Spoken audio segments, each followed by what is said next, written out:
Welcome to the quintessential listening poetry online radio and YouTube podcast, streamed live from the heart of Washington, D.C. Here, you'll find a portal to vibrant voices, echoing souls, and an ongoing celebration of the extraordinary power of language. So, prepare yourself to join host Dr. Michael Anthony Ingram and his special guests as they explore traditional and spoken word forms of poetry. Hello, everyone. My special guest on May 13th, 2024 was Mike Jurkovic. Mike is a globally published poet with collections like Buckshot Reckoning, Mooncussers, and American Mental. His work has appeared in several anthologies, including the Calling All Poets 20th Anniversary Anthology. He is president of Calling All Poets in New Paltz, New York, and was nominated for a 2016 Pushcart Prize. He also reviews CDs for All About Jazz and LightwoodPress.com. He co-chaired the Music Fan Series at Rosendale Theater and hosts New Jazz Excursions on WVKR 91.3 FM. It was a pleasure to welcome Mike to the podcast. Take a listen. Let's begin this poetic journey. What is poetry? It's communication. It's an oral history. I mean, we all get to a point where we need to hear our histories either reflected back to ourselves or reflected outwards from ourselves. And poetry is that way. Poetry has been since the dawn of man. The way that people communicate. It's a cadence of the way you speak. It's in the rhythm of the music. It's in the rhythm of the words. It's all around us. All the great books of our religions are poetry. All our scriptures are poetry. All our songs are poetry. The great orators, all the way down the line, Martin Luther King, Kennedy, you name it, even folks that I can't even think of, all great orators had some form of cadence that gave their words more power. I mean, sadly, that even goes for our dictators and the bad people that we can't stand, because there is power in words, and the way you say them, the way you sing them, the way you reflect upon them, it all becomes this history. It all becomes this forward movement. So for you, Mike, the musicality of words is very important.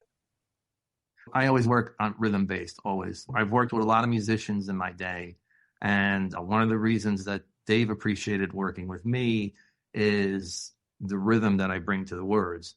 And I'm like, well, if I don't have rhythm to the words, what rhythm are you going to have? And vice versa. Right.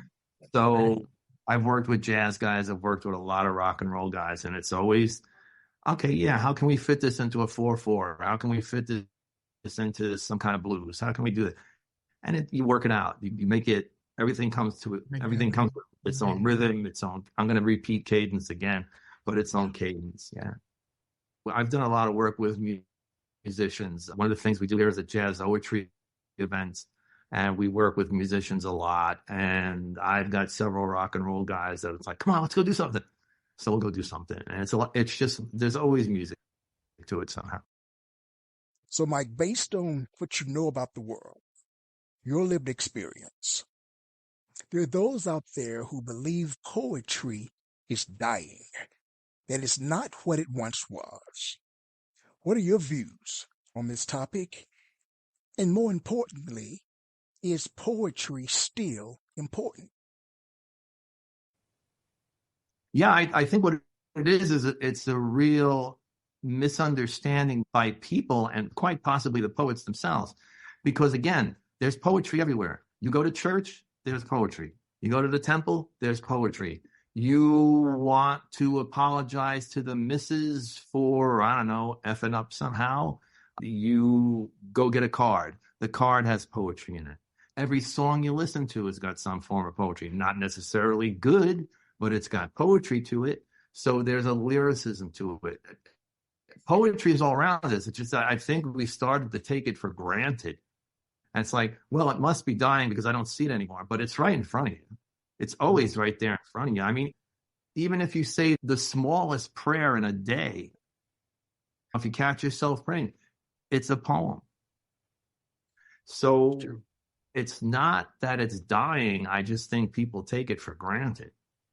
Right. Nicely phrased, Mike. Please share with me an early experience when you learned that poetic language had power. I think most people my age go right back to Bob Dylan or the Beatles, on Sam Cooke. I mean, all the great Motown folks that were writing. The poetry was there. Mr. Tambourine Man, Blueberry Hill. I mean, it's all there. It's just My Girl. I mean, does anything get more poetic than My Girl? I would have to say it was Dylan, Motown, the Beatles, and then you stretch out from there, which is what I did. I mean, in all honesty, when I first heard Mr. Tambourine Man, maybe I was 14, 13, something like that, and I got nauseous. The words were spinning around like crazy, and I just remember getting up out of my bed and just like, whoa, what was that? So my first poetic experience was nausea. But right. I mean, that's how that Mr. Tambourine Man just smashed me in the face. And I was just like, that's it. I got to look into what this is all about. Even when you read it, because I mean, Dylan's got several large volumes of the lyrics. And even when you read it, you're captivated by it. And it's just to dance beneath the diamond sky with one hand waving free. Yeah, I think that's what we all hope for at some point. That, I admit it made me nauseous at first, but then once that cleared away, it was like, yeah, that's right. You know? So when you think about writing poetry, what do you write about? What are some of the predominant themes of your work? Well, my wife would tell you that love poems are not my strength. So I try to keep the love end of things in haikus because I can't get into any trouble with 17 syllables. I can keep that pretty straight ahead. I write about political stuff. I try to stay, I write with humor. I like writing with humor.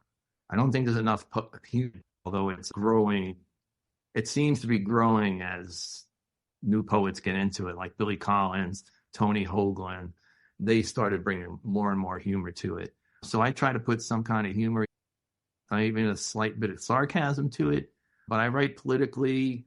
I write about, if something strikes me, I'll write it. Well, at least I'll try and interpret it one way, shape, form, or another. It doesn't mean I'll be successful, but I'll try. And I like to throw in historical references because I do enjoy reading American history, world history. And so if I can find a place where I can throw something in like that, I'll do that. But it's predominantly current issues, I would say. All great writers have great writing influences. Who are some of yours and what makes them great in your eyes? Now, we've talked about Bob Dylan. Who else is out there? Well, strangely enough, I don't really read too much poetry, although there are a lot of friends and fellow poets that are always giving me something or telling me, you got to read this one, you got to read that one. I started going into this mostly by reading Steinbeck, Ursula Le Guin, Flannery O'Connor, Jack Kerouac.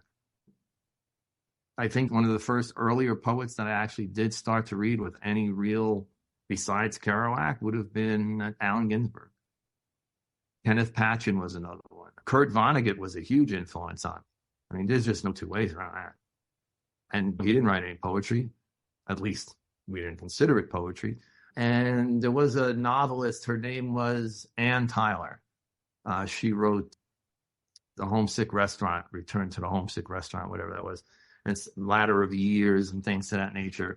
And Steinbeck, East of Eden. I mean, these are just great things. And when I really got interested in writing, it was mostly through the novelists, through the fiction writers and stuff. And then I started reading the poets and that kind of stuff. Please share a poem. All right. Like I said, I like doing stuff historical, and this is called The Irreversible Future. We oohed and ahed at the 64 World's Fair and the droids that would take away our work and give us more time with the kids, more time to smoke, to read and watch, to drink. Love, love, and make love some more. Raw metallic arms did the work of 50 men without unions and overtime. Hulking huge brains sprayed pretty light and reasoned all our equations. The atom had no blowback. The wonderful world of chemistry was just one pill away. We marveled at modems and picture phones. Big oil gave us dinosaurs. The happy plastic family heartened us all. Different trips, same monkey, Disney ruled the air. Weather stations under the Arctic ice would correct the world's climate. The cities of the future had no ghetto that we could see. They were less sad and frantic than those to come. No one homeless, no one alone. Jetpacks, whoa. Space stations, ah. The deserts turned into farms where robots picked the fruit. The Mick was there, I saw him, amid the supercars, the Kennedys without Jack, for the darkness did just dawn.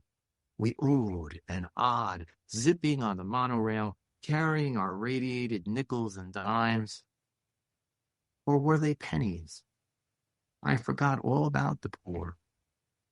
We explored the mysteries of a woman's mind. Wisconsin cheese. 3D led to 4G, led to 5. They say we don't need 6. We oohed and ahed and became. That's the end. Very nice. Please tell me about the purpose of that piece. Why did you write it? I have to admit that was one of those ones that I'm not even sure it had a purpose. It just came to me one day. I literally wrote it on a manila folder, one of the things that you use to put papers in. It was sitting here on the table, and I was just like, it was just a reflection on the 64 World's Fair. I could not, maybe if you asked me about a couple of the others, I might actually have a better answer for you, but I really don't have one on that one. That one just came out of the blue. That's one of those ones that you really can't explain. What are some of the lines in that particular poem that you feel really proud about writing? Well, I do like the whole thing about the oohing and eyeing at the 64 World's Fair. I do like the idea of the wonderful world of chemistry being just one pill ahead. The space stations and jetpacks and the deserts. And the idea of seeing Mickey Mantle because I really did see Mickey Mantle at the 64 World's Fair. I did not see the Kennedys, but we knew they attended. And just the line, repeating it again, that we oohed and ahed and then eventually became those people. And I think that's the killer one for me right there. Conversely, what about lines that challenged you the most to write? I think the real challenge of that one especially is that it has to be performed in that air of being that kid at the World's Fair and spending belief that all this stuff is eventually going to come to reality and we're all going to have flying cars and all that stuff. And then to come to the end of it and realize, well, I really think that one, if there was one that really needed to be performed properly for the listeners to understand it, I think that's the one, or one of them. You know, Mike, as I listened, there is so much happening in that poem. There seem to be two poles. One, where there are all these beautiful things, cotton candy bright, in a sense. And then there's the other world, where I forgot about poor people, I think is the line. And it makes me wonder, does it hurt you to write poetry?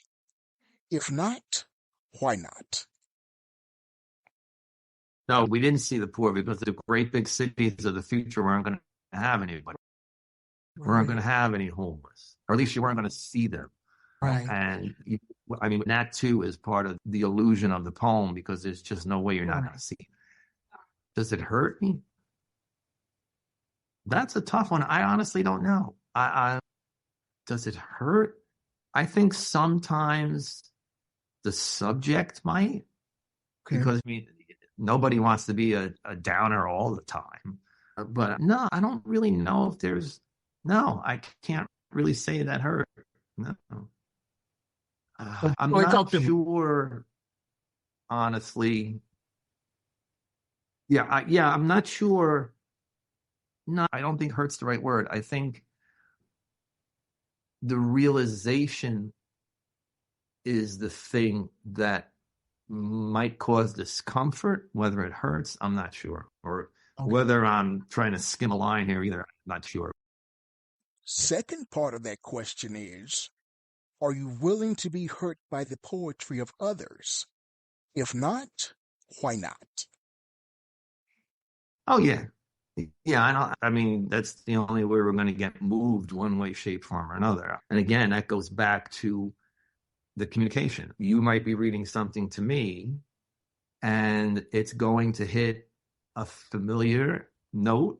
It might hit a familiar funny note. It might hit a familiar discomforting note. It might hit something that really does hurt. But that's the chance you take. That's the chance we take as word people. But I also think that's the chance that people take in all kinds of art. There's a lot of people that just want to be disruptors. I think we do need to do that to some point. But to necessarily do it, I'm not too sure about that. Please share another poem. All right, how about something a little lighter? This one's kind of based on a true story. And this is called Just Two Guys on the Astral Plane. How'd you get here so fast? St. Peter asks. So I say, I had a 7-mile jump on all the rest. We were 38,000 feet above Charlotte, I say, knowing full well he knew full well and was testing my wiry candor. I know it was the wine, I say. He then quoted the heavenly manual. You come when you're called and you wait in the queue. But I'm here now if ever I was, I say. My blood pressure cuff still tight on my arm, my shoes untied, my shirt undone, my hair a quiff of its former coif. Hey, Pete, I say, unrepentant. We're just two guys on the astral plane rooting for the same team. So come on. Just what did the big man say? You're in, he said. Now wait right there. Okay. Thanks, Mike. I think I'd like you to read that one again for me, please. Okay. And like I said, it's based on a true story, because I really did have this incident on an airplane above Charlotte. And this is called Just Two Guys on the Astral Plane. How'd you get here so fast? St. Pete asks. So I say, I had a 7-mile jump on all the rest. We were 38,000 feet above Charlotte, I say, knowing full well he knew full well and was testing my wiry candor. He then quoted the heavenly manual. You come when you're called and wait in the queue. But I'm here now if ever I was, I say. My blood pressure cuff still tied on my arm, my shoes untied, my shirt undone, my hair a quiff of its former coif. Hey, Pete, I say, unrepentant.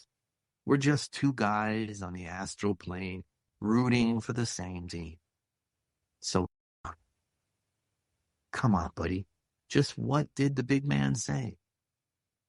You're in, he said. Now wait right there. That really was a true story. That came from, we were traveling out west and we were on a plane to Charlotte for a layover in Charlotte for a couple hours. And the plane just started spinning on me and my blood pressure dropped like crazy. And fortunately, there was an emergency room doctor sitting right behind us. She just jumped into action, told the stewardesses what to do, told me to lay flat. And they got me out went to Charlotte Medical Center and all kinds of stuff. And I came wow. on that next day. But, Wow. and that came from that. So that's where I like to add humor into things. Here's somebody home. Here I am almost dying. I always get a laugh out of it. You know? Mike, you've worked with a number of poets. What do you think makes poets different from other people? Their voice, for one. And by voice, I mean that encompasses their ideas, their outlook on things. It encompasses their history. There are some great poets here in the Hudson Valley that I've had a great privilege to work with. And each one is different. We have different deliveries. I mean, some deliveries might kind of lull you into a sleepy little affect, maybe, but others will wake you up and keep you on the edge of your seat. Others will keep you not necessarily laughing, but keep you in a light frame of mind. Yeah, and you always learn from one another, no matter what the voice is. You're gonna learn something, because it's like, oh yeah, wait a minute, I could have done that. So when you think about your work, your body of work, what makes your work unique? I know that it's Mike Jurkovic's work, but what else makes it unique? Yeah. I think it's very accessible. I think anybody who's ever had even a minor health crisis could relate to something like that, to the last poem I just read. I think my stuff is very accessible. It could be a downer sometimes, but I think it's the accessibility of it. I do like to perform it so you become a part of also, or a listener becomes a part of also. Mike, I agree with you 100%. The listener should become a part of it as well. I've always believed if you wrote it, you should live it. That to me is why performance is so important. Hearing it is critical. And one of the things that I do include with the books is I always make some kind of audio CD with it. So while you're reading it, you can also hear it. As I said, I work with the musicians, so I get lucky with them, and they'll be like, yeah, come on, let's do something. And so I like to try and include an audio CD with music behind it, or sound effects or something, just so that people can get the idea. Because if you do it right, it will jump off the page no matter what. Yes. And I think we all strive to do that. But with that little kick behind it with the audio, and that works. Please share some more of your work. All right, let's see. Where are we going? How about this? I know I can only speak for myself, but I'm really amazed when women have everything in their purse. And this is called Eleanor's purse. Eleanor's purse held many things. Everyone's prone to the shivers and yips, she says, curating her bag with a passion few possess. This here's for bloating, she'd puff, holding a change of face and coin, one small vial, 2 orange pills, 3 sets of 60, 4 counts of felony, 5 minor headaches, 6 Christmas trees, 7 separate somethings, 8 triple ply, 9 bold remarks, 10 turtle doves, 11 assorted mints, 12 novellas, and you lose at least 90 minutes of your life stuck in traffic each day, she'd insist. No stranger to the truth, but not quite its kin. God wields without partiality, she'd note, handing you a hammer. And all that stuff you find in their purse. With the theme of driving and traffic, so what I'd like to know is, when a poem is being written, who's driving? You or the poem? Who is in the driver's seat? I write very freely. I won't try to direct the idea. I'll just let the idea go as far as it can go. And if I feel like editing at that time and place, I'll do it. If I don't, I'll come back to it. And I'll look and see, wow, okay, that line's pretty good. Yeah, that idea is pretty good. Okay, that scrap that. I mean, even when you're reading it sometimes, This Eleanor's purse is, I don't know, maybe 3 years old. I can't even remember which of those books it's in back there. But reading it, I still managed to cut 2 or 3 words out of it because the poem is always evolving at some point. And editing on the fly, I think, is just one part of my process. Speaking of editing, some poets claim that a poem is like a living creature. And once it's out there, there's not much you can do to correct and or improve it, while others edit meticulously, not leaving much from the original draft form. What is your take on the editing process? I think I sort of agree with you're constantly editing all the way down. I mean, every time you look at the poem, you're going to edit something because something's going to stick in your craw. And especially me, who really likes to read them out loud and, as we said, perform them. It's like, no, not that one. And you edit on the fly. I edit a lot. That's why I like doing haikus, because sometimes there's just too many words. And you're either going to get in trouble or it's going to stink. And I would prefer not getting in trouble and that it didn't stink. So if I can cut it down to 17 syllables, I'm really happy. I believe the number one, I guess, rule, maybe for lack of a better word, would be editing. Always edit. I don't care who you are, always edit. What moves you to write a poem? What is the core impulse in general for you to write poetry?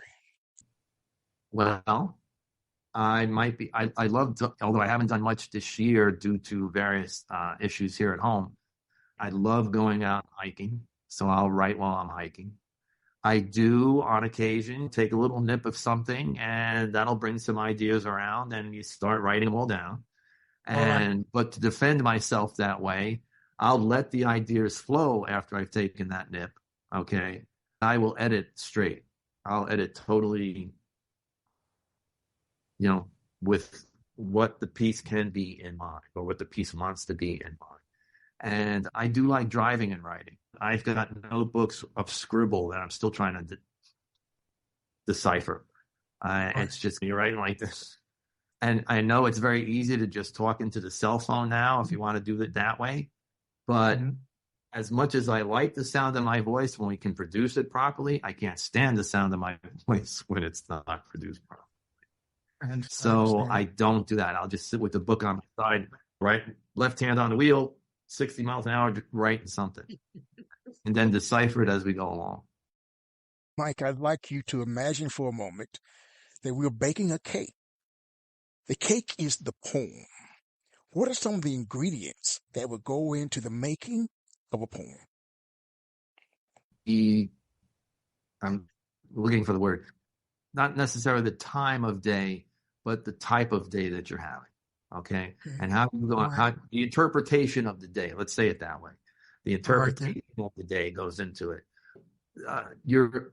No matter how hard you try, I mean, even something like Eleanor's purse, I mean, there's some bit of history, personal history in everything. So a little bit of history is going to go in. A little bit of current affairs is going to go in.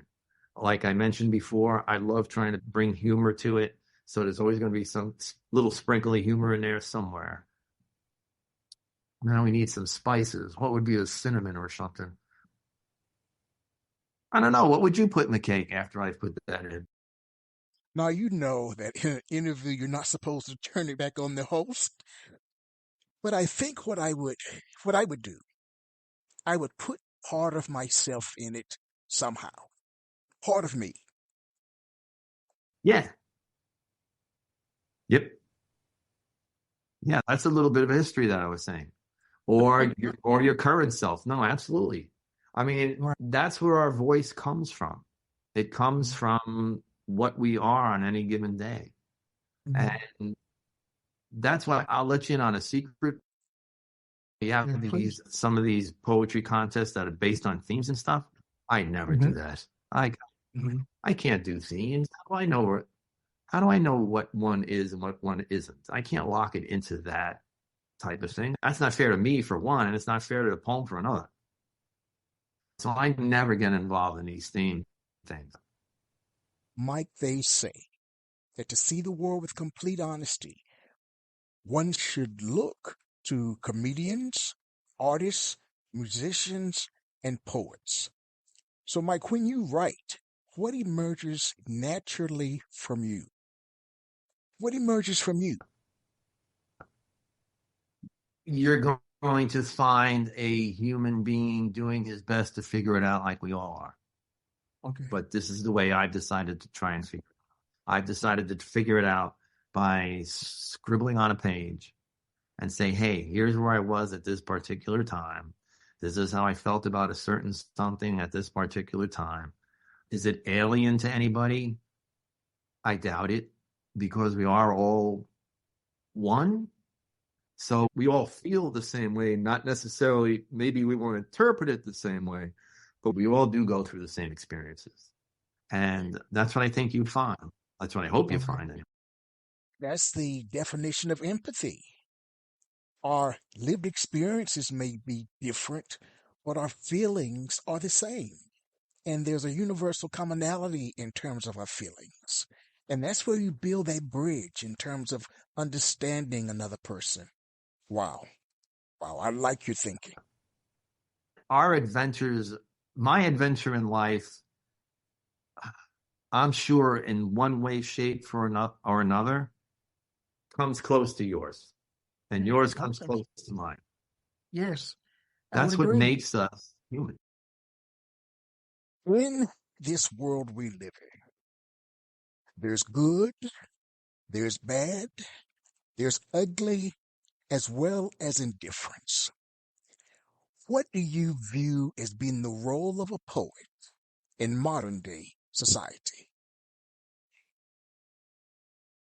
Don't be indifferent. That's really it. Indifference to me is just, it's poison. You know, if you're going to be indifferent about the music that you're writing, or the painting, or the photography, or the sculpture that you're making, or the poem, or the novel, or the flash fiction, or whatever the heck it is, why are you doing it then? If you're indifferent about it, I have to feel that if you're indifferent about any piece of art that you're creating, I can't help but feel that someone somewhere is going to know you were indifferent when you did that and not paying any attention. And what is the point of trying to write these things or paint these things if no one's going to pay attention? I understand it can be used as a personal therapy. I do it myself. But I mean, if you're getting it out there, if you're doing exhibits and you're doing readings and you're doing concerts, why do you want to be indifferent?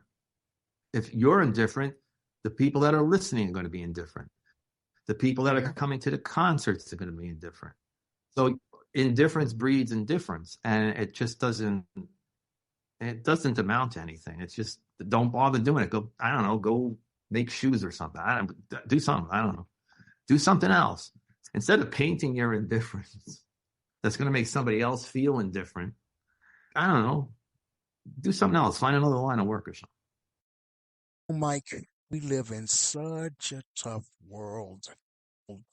As poets, are we required to write about this tough world?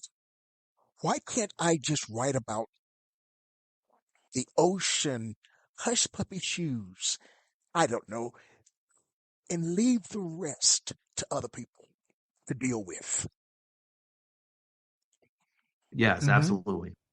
Because down through the ages, people have looked to artists of every discipline, to show them the way, or to get them through the day, or to show them that there is something out there that's better, or if it's not better, it's at least, I don't want to contradict myself. All right, so not necessarily, that there is something better. And whether it's out there or it's in you, that's what the artists have always been relied on and called upon to do, was to show us a better way. And I think it's up to all of us to do that. And if we have to do that sometimes by writing about how horrible it is, then some people need to wake up as to exactly how horrible it is. Because it is horrible. And it's getting worse. And I feel sorry for people that don't realize that. So, it's up to us. It's up to everyone who considers themselves an artist, I don't care what the discipline is, to reflect the world and broadcast it back out that, look, you can have a hand in making this thing better.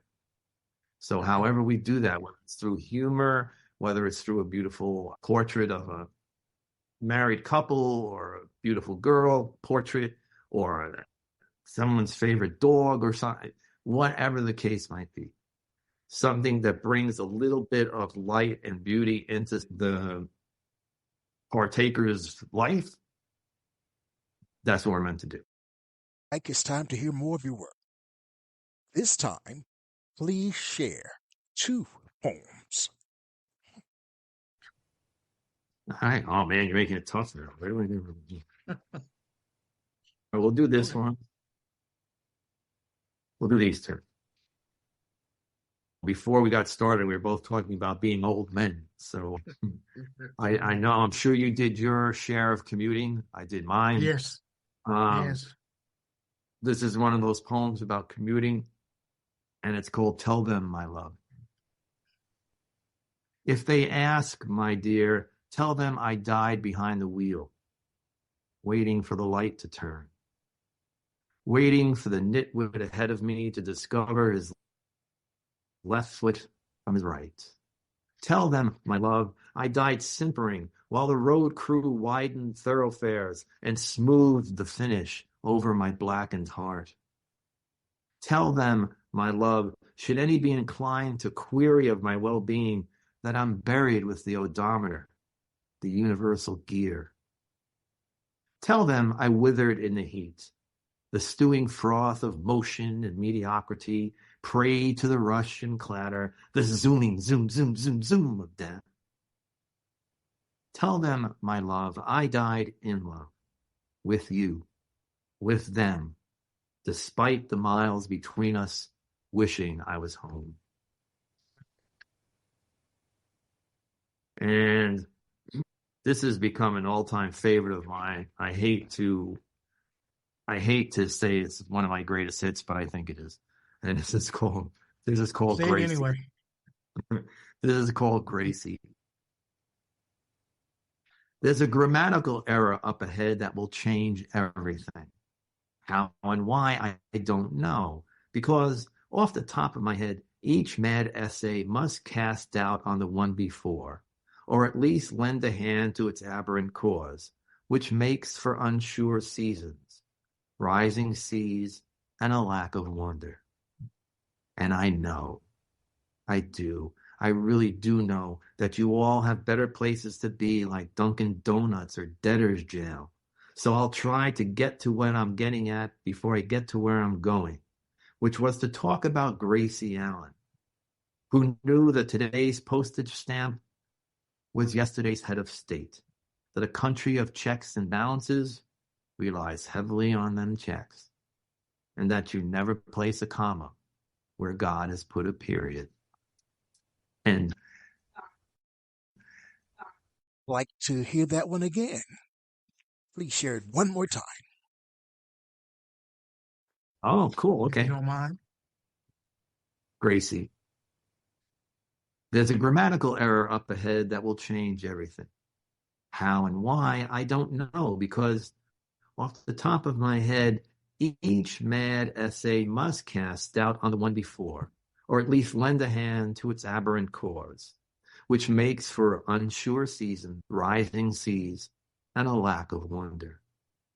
And I know, I truly, truly do know that you all have better places to be, like Dunkin' Donuts or debtor's jail. So I'll get to what I'm getting at before I get to where I'm going, which was to talk about Gracie Allen, who knew that today's postage stamp was yesterday's head of state, that a country of checks and balances relies heavily on those checks, and that you never place a comma where God has put a period. Yeah. That's an incredible poem. Please share some of the lines that you felt most proud of writing. Well, I have to admit, I really do like, I know you have better places to be, like Dunkin' Donuts or debtor's jail. I like that one. As a matter of fact, when I came up with that one, I was like, wow, that's really neat. But I do like that one. And I do like you never place a comma where God has put a period. That's good. That's a good one. That's a real good one. I like that And, too. and, That's a real good one. and the grammatical error up ahead that will change everything. I like that as an introduction to a piece. I was like, oh yeah, that works. Okay. And so I like that. But I think if I had to pick my favorite line, it's the Dunkin' Donuts are dead or channel. I have no idea where. What about lines in that particular poem that challenged you the most? The craft.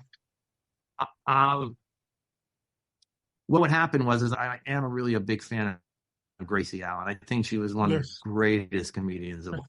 I mean, there was nothing you could put past that woman. Nothing. And when I started to write this and wanted it to have some relationship to Gracie Allen, I started going through Gracie Allen quotes and stuff to that nature.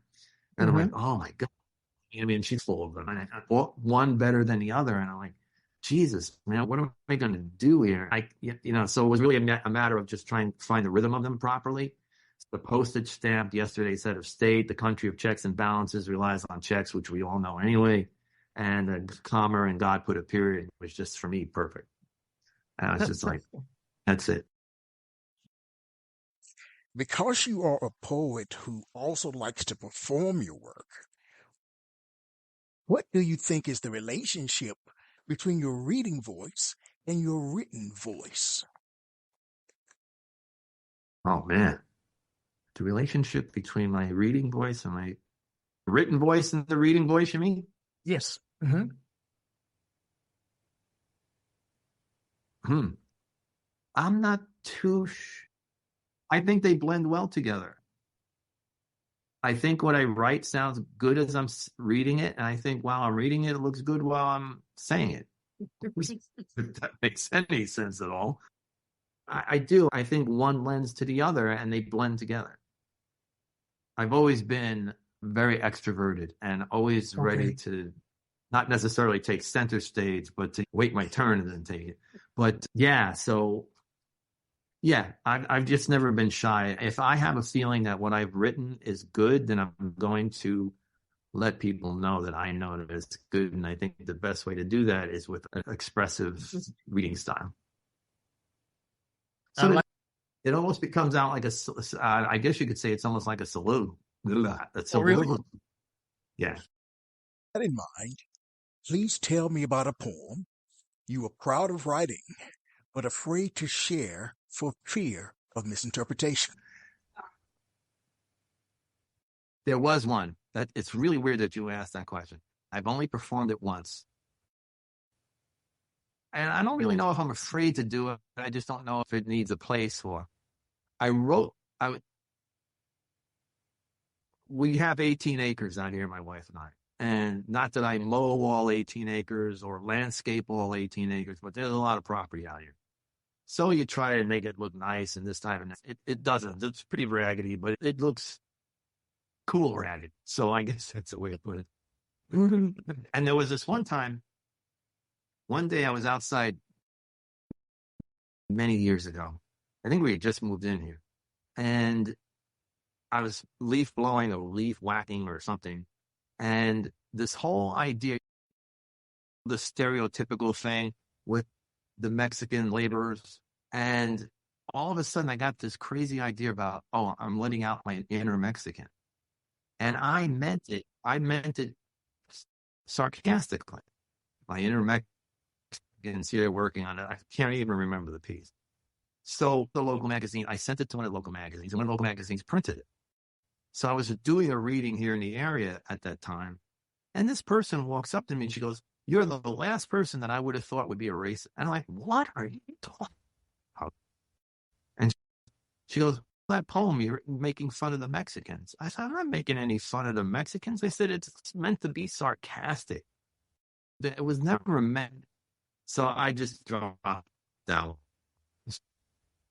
Forget it. I don't want to get into any confrontations in any way. I could send it to you if you want to see it, if I could find it. But I think that's the one. That would be the one. Yep, that's it. That's about 20 years old now, if not older. And you never shared it again? No, I read it that one time. That person had read it in the magazine. And when she came up and accused me of being a racist, I was like, okay, someone's not getting in the joke. And yeah, it's not worth it. It tickles my funny bone anyway, the idea of an intermix. It just does. And it was meant to be sarcastic, and it just didn't work out that way. So, all right, I dropped it. Well, and fortunately, fortunately, there have been better ones. So if you could have been born in another time period as a poet, when would you have wanted to live? I think the 40s and 50s with the beats. Really? I have an affinity with the beats. I just do. My wife doesn't understand it because she's one of the romantics, and I'm like, oh my God, I can't take that stuff. But I would be with the beats. I've been lucky. You might recognize the name David Amram. Wonderful player. He played with Mingus. He played with this one. I count him as a good friend. And it was basically him and Jack Kerouac that started the whole idea of music and jazz and poetry together. And to have been in on something like that at that point, I would have loved being there. Absolutely. That would have been my year. Share with me what you think you would have brought that period. Something that would have been distinctly Mike Jurkovic. I would say it would probably be the sense of humor because I mean, Ginsberg had a sense of humor, but he could put people off real quick. I truly don't believe my sense of humor, except for that one poem. I don't think my humor puts people off. To have been able to sit down and write with Gary Snyder, Lawrence Ferlinghetti, or any of those guys, to me, just would have been awesome. You know? So I think my sense of humor would have set you apart. Yeah. Here's a random question. Do poems change color in certain lights? I don't know necessarily in certain light, but I think after, like, if you've been reading something, let's say 5 or 10 years ago, and you haven't read it for a long time, and then all of a sudden you're reading it now, I think that would put it in a new light. Yeah. I think it would change color there because you've changed. God knows how many colors you've changed in the interim. Mike, you've written books. You've been in anthologies. You've hosted poetry programs, plus countless other poetic activities. When does your poetic doubt set in? My poetic doubt? Yes. That's really funny you asked that one because except for that poem about the two guys on the astral plane in St. Peter, I think I'm going through a lot of poetic doubt right now. I have not, except for a large handful of haikus, which I post up on book with an image that I've created quite frequently, and my reviews were all about jazz. I have not written a poem in easily 3 months. That's rare for me. I normally, whether they're any good or not, I don't know, but I'll usually kick out 2 or 3 a week. And to not do anything in 3 months is kind of weird. Why haven't you written anything? I don't know. I work with, we spoke about Mary Louise before, and we spoke about Amanda, and we're in a workshop together, a Zoom salon. And we're always talking. You're celebrating this one getting accepted, celebrating this one getting accepted, that one getting accepted, and I haven't had any acceptances. And all of a sudden, it's just like, what? If no one's going to accept me, what do I care if I'm writing or not? So it'll pass. But at the moment, that I think that is the main dam, as you would say, as we might say, that's blocking me. So you're saying that you haven't had recent acceptances or no acceptances at all? I haven't had any recent ones. I haven't had any in about a year or so.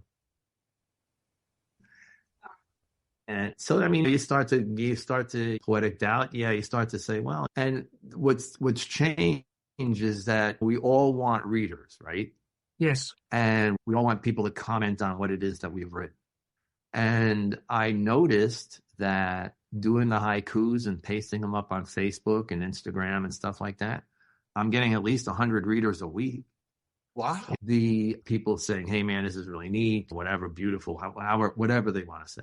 And the reviews that I write for All About Jazz, within a month, they'll get about 2,000 readers a month. Wow. For my reviews. And I'll post like 4 or 5 a month. So I'm getting readers, and that's what I feel good about. Okay. So it's like, okay, if the editors aren't going to accept me, give them a middle finger and go right directly to the audience and let them say what they want. And that's what I've been doing. I know I'll snap out of it eventually. I understand. I really understand. We're human first, which means that we're prone to feel doubt. When I think about someone else's success, the old adage about the grass being greener on the other side always comes to mind. And I remember what my grandma said one time. She said, Michael, don't forget that that grass is sometimes painted green. So I'm learning to take some deep breaths, calm down, and say, I'm okay. Everything is going to be all right. One of the folks that's in the salon is always like, you're always just, I make light of the haikus. I don't really count them as being, for whatever reason, and that's my flaw. That's part of the whole poetic expression, right? So then I'm concentrating on them and getting people reading them. Okay, that's another form of expression. That's fine. It's good. Will I eventually snap out of this? Yeah, you always do. Hopefully. But you always do. I mean, well, it'll come. But it's okay to go through it. Besides, it might actually, and who knows where that point of getting back into it'll come from. Maybe I'll just start going through some of the duds and saying, oh, I can do better than that, and fix them up. and or something of that nature. So you never know. Yeah. But that was an interesting question, the poetic doubt. That's really, you pulled that one out of the hat. That was perfect. At first, when you asked it, I was like, oh, man, what is that? And then I was like, oh, wait. Okay. I really appreciate you sharing your thoughts with me, being open and honest about poetic doubt. That's huge. So I appreciate that. I really, really, really do. Now, I don't want to keep you here forever. I'd like to because I'm enjoying this conversation more than you know. But we've reached my favorite part of the program, which I view as being a mini poetry concert. This is an opportunity for you to share 3 or 4 of your works back to back without interruption from me. I know you love the stage. Mike, the stage is yours.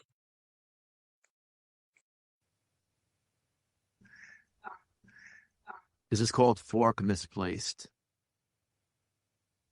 In the shanty hut of memory, I put down my things. Prepare tea, a bowl of green. Arrange my space into the same order. Kitchen, bedroom, bathroom, den. A small room for secrets. My desk skewing east. The bed aligned. Shoes missing. Fork misplaced. This is entitled One of Them. A certain suburban gonad twister in a scorpion made by the house next door, and there's no playing field long enough, no playing field wide enough to escape his agitation. The mechanical slur of his fictional lawn, his new rude machine that cuts the land his imperial way. He's one of those gearheads who RPM and rev you awake every Saturday 8 a.m. Hoards long jockeys and talks to his tools. Yeah, he's one of them. Why, I wouldn't have dreamed to call one of them that weekend. at Woodstock, Newport, Monterey.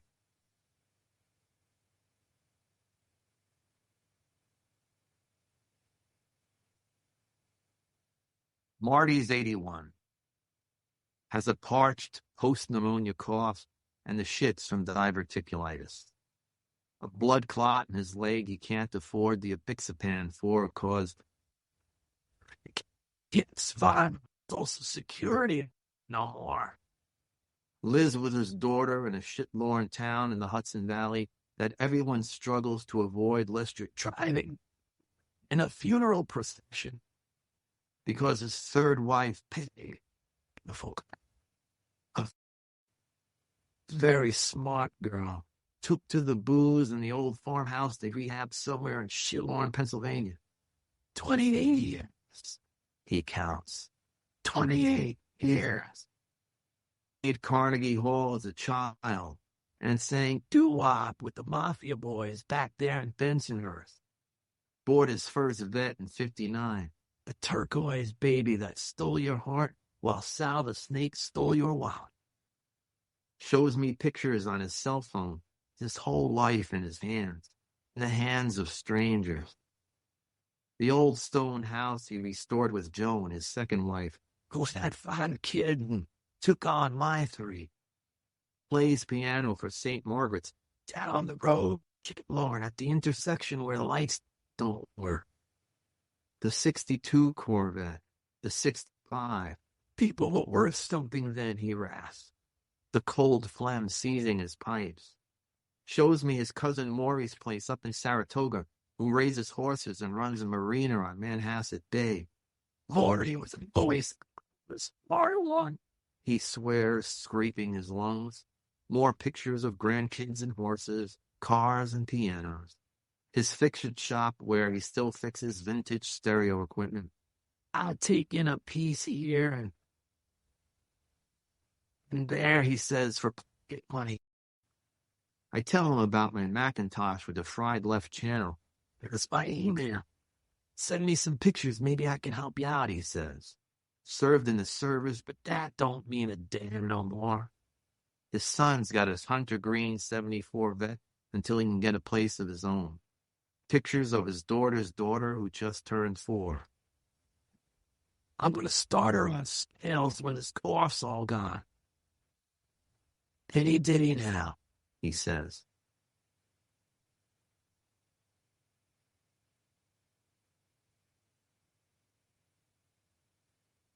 This is called Blood Street. This poem was actually meant to be a romantic poem because Emily and I were out out in the red light district in Amsterdam. And she got a text from my cousin who was sitting in the house about something. And I got a message from a friend of mine in Albany that a poet that we both known who had been missing, who had gone missing for months, was found. Her remains were found in Massachusetts. And this whole romantic poem took on a whole nother thing. And it's called Blood Street. It was raining on the red lights on Bloodstraat when I heard they found your remains 3,500 miles away in the woods in Massachusetts. We had only met maybe twice, once during a radio interview for my book, which was new at the time but not since. You liked my haiku, and I thanked you for that. Now they found your remains 3,500 miles from back there, and it doesn't seem right. Perhaps, like so much, there should have been so much more. Refuge, shelter, and maybe the rain on the red lights will wash it all away, but I doubt things like forgiveness and mercy in times like these. And I'll leave it there. That should do it. Here's a question. Writers and poets write for myriad of reasons. Some write primarily to speak a message to their audience. Others write because staying silent is not an option. Mike, why do you write? Well, I mean, if we're to believe the whole thing, artists of all disciplines being the ones who propel a culture, a society, whatever it might be, forward or show them a better way, you can't stay silent.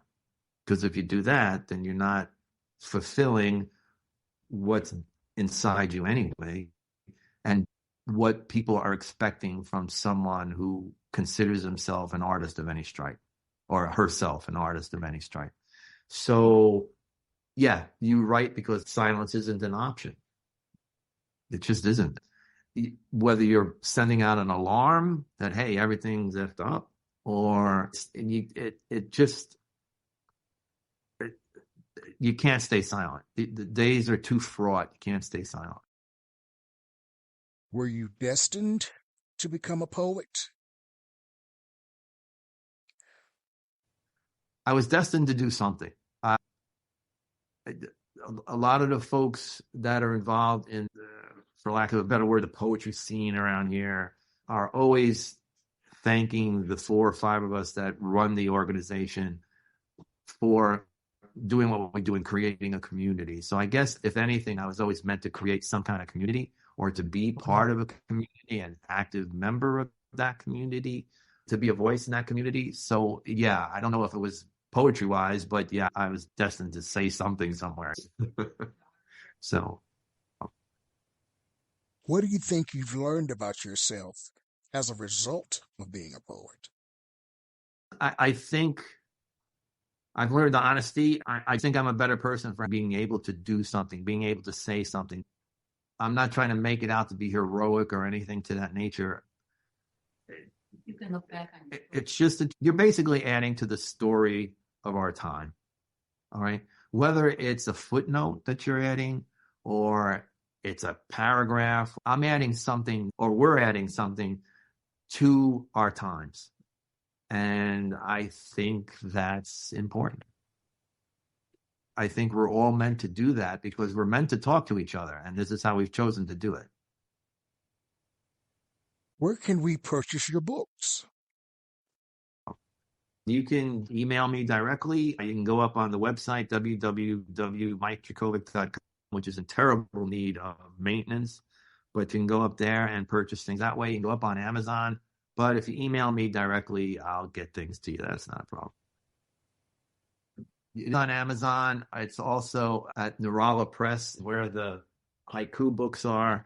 And you can purchase my books also at the Calling All Poets website, www.callingallpoets.net. Yeah, emailing me directly or going up to the website is the best way of doing it. Where do you go from here? What's next for you creatively? It's always been something that I've done, but over the last 3 months, maybe because I'm not writing the poetry like I was, I've really been delving into what I call forensic photography. And basically what it is, I mean, we all take pictures. We all take way too many pictures. And a lot of those pictures are very nice, and a lot of them pictures are really boring. So I try to take the boring ones and twist and turn them and twist them and turn them until you couldn't tell what the original photo was if you tried, and I can't even remember what it was. So I've really been getting into that, and what's been fun is that those images are matching the haikus, and that's what I've been posting up online. There'll be more of them when we revamp the website in June and July. But that's really what I've been working on, is the images have really been coming fast and furious. So, because there's a gazillion years of photographs, it's like, okay, let's twist and turn this one. But I've been having a lot of fun with that. Well, Mike, we've reached the end of our poetic journey. And I'd like to thank you so much for being my guest on this podcast. Your poetry is humorous, accessible, and exceptionally well written. What strikes me the most, though, was listening to you share about your life and how you perceive your place in the world. Your profound statements and the lucidity of your thoughts were truly inspiring. Truly, truly inspiring. You came across as a man of great integrity, and it was an honor to have you on my show. Good man, Mike Jurkovic. This feeling is very mutual. I'd like you to return to the broadcast, and next time, bring friends with you. You're always welcome here. Always. Well, thank you, my friend. Thank you very much. Still craving poetry? Hundreds of episodes of the Quintessential Listening Poetry Online Radio and YouTube podcast are available to listen to or download on iTunes, Spotify, and other streaming platforms. To learn more about the popular podcast or how to become a guest, visit www.QLPORYT.com. Till next time, take care and let poetry ring somewhere throughout the land.